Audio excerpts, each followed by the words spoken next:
Hi, this is Galit Goldfarb. Thank you very much for joining me here today. Today I'm going to be talking about how to support platelet health and platelet count with nutrition and supplements. Platelets, or in other words, thrombocytes, are colorless blood cells that help the blood aggregate or clot together. And they form plugs during injuries to stop the bleeding. These platelets are called by this name because under a microscope they look like small little plates and in their non-active form. A platelet becomes active whenever it receives a signal that there is an injury or damage in the body. Then the platelet travels to the site of the injury and becomes active. When the platelet becomes active, it grows long tentacles that connect to the injury site and place a plug to stop the bleeding. A healthy platelet count ranges from 150 to 450,000 platelets per microliter of blood. Some disorders, such as anemia and cancer, can cause platelet levels to drop, and having less than 150,000 platelets per microliter of blood is known as thrombocytopenia. This is the deficiency of the platelets in the blood. Other disorders cause decreased production of these platelets. These often include viral infections, certain medications, radiation therapy, heavy alcohol consumption, to name some of them.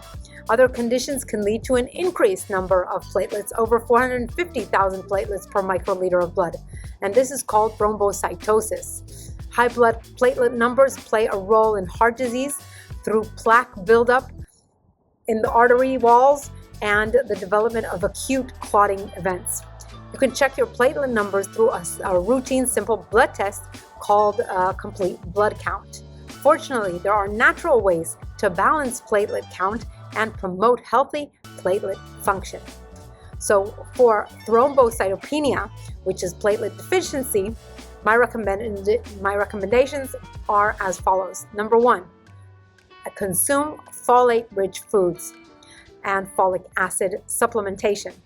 Folate deficiency is one of the leading causes of megaloblastic anemia, a condition that is characterized by low numbers of red blood cells and decreased production of platelets by the bone marrow. The recommended daily intake for adults for folic acid is 400 micrograms per day to maintain these healthy folic acid levels.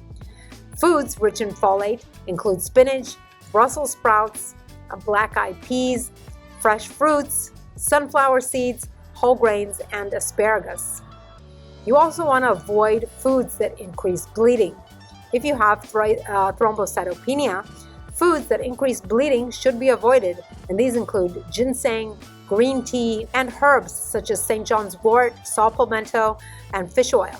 Garlic can be used in cooking but should not be taken as a supplement, as it will lead to lowered platelet aggregation. You also want to limit your alcohol intake. Alcohol contains chemicals that inhibit platelet function and platelet count and harm the liver. And not only does heavy alcohol consumption lead to defective platelet formation, it also decreases the lifespan of the platelet. So several studies have shown that the effects of alcohol consumption on platelets are immediate, impacting the drinker 10 to 20 minutes after drinking a cup of alcohol, a glass of alcohol. You also want to consume adequate vitamin C-rich fruits and vegetables. Vitamin C promotes iron absorption, which increases the platelet count.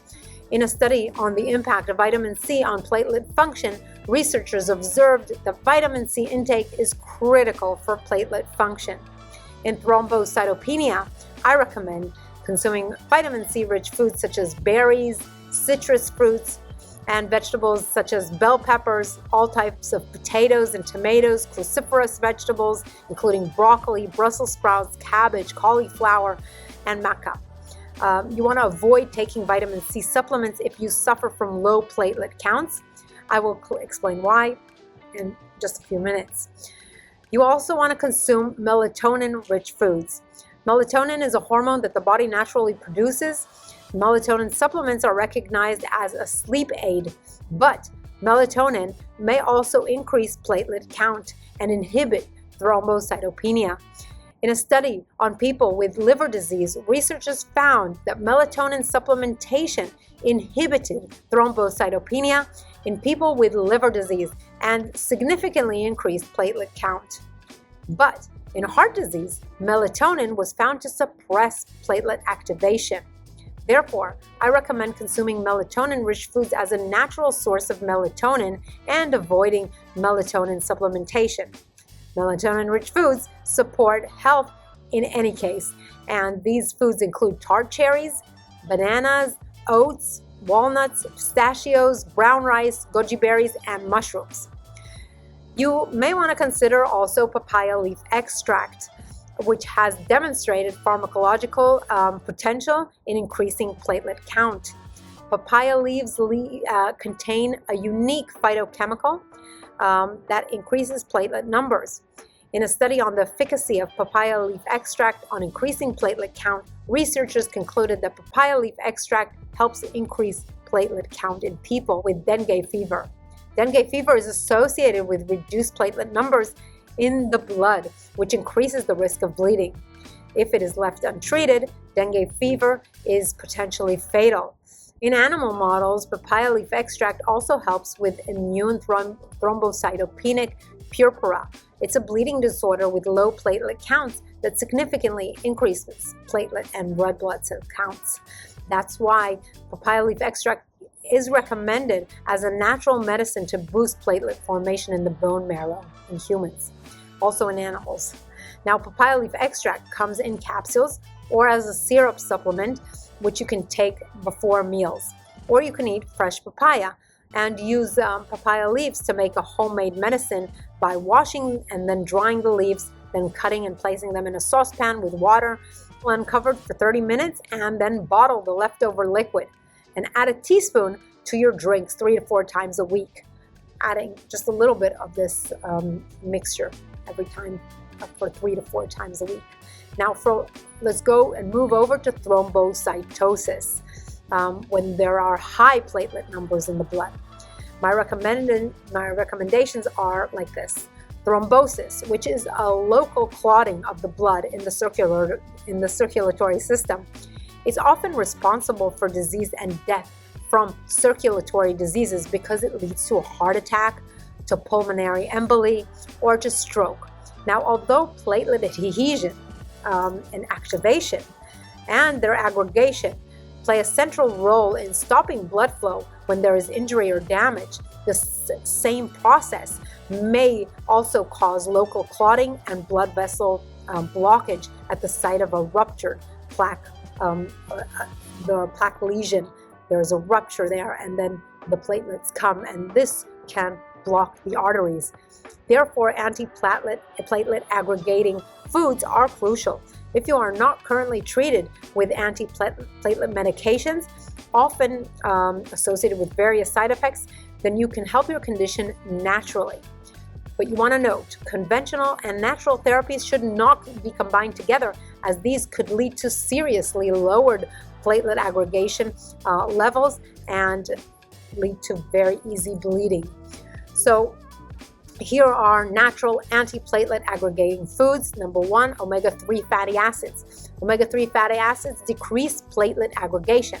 One study showed that eicosapentaenoic acid, EPA, significantly reduced blood platelet aggregation in men, while in females, DHA, docosahexaenoic acid, inhibited aggregation, but EPA did not.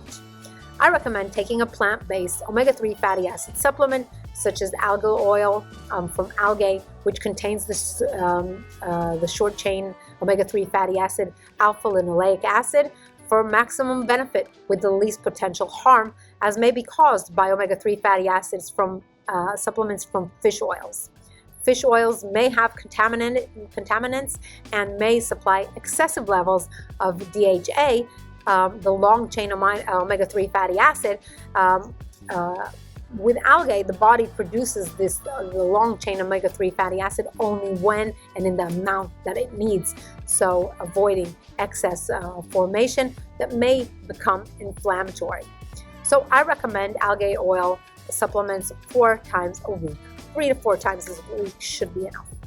Now, also take note that you are not taking the supplement along with medications, as I mentioned. This is very, very important. Also, berries can be consumed, especially aronia berries, cranberries, buckthorn berries, and grapes, and their seeds, grape seeds extract. They all improve health and are inversely associated with atherosclerosis, which is plaque buildup in the arteries. But not only fresh berries are beneficial, berry supplements have high concentrations of phenolic compounds with anti-platelet, anti-inflammatory, and antioxidant activities. Berries and berry supplements inhibit blood platelet aggregation, leading to reduced clot formation. I recommend increasing berry intake in all forms. If you do not consume berries regularly through your diet, then a berry supplement will be beneficial. Also, high-dose vitamin C supplements are helpful. Studies show that high doses of vitamin C have the opposite effect from consuming fruits rich in vitamin C. The high-dose vitamin C supplementation actually causes the thinning of the blood. A study showed that although fatty meals enhance platelet adhesiveness and aggregation, consuming 1 gram of vitamin C with the fatty meal prevented this from happening. The study showed that vitamin C supplementation for 10 days at 1 gram vitamin C every 8 hours significantly decreased platelet adhesiveness and aggregation. Now, this study shows that vitamin C may help prevent chronic plaque buildup in the arteries. So if you suffer from plaque buildup in your arteries, supplementing with 1 gram of vitamin C with a fatty meal that you consume may be helpful. However, avoiding high-fat meals is even better. More about this in my videos on heart disease. Now, also, I want you to note that in any case of dietary supplements that reduce platelet aggregation, omega-3 fatty acids, berries, high-dose vitamin C, they should not be taken before any type of surgery, as they may cause excessive bleeding.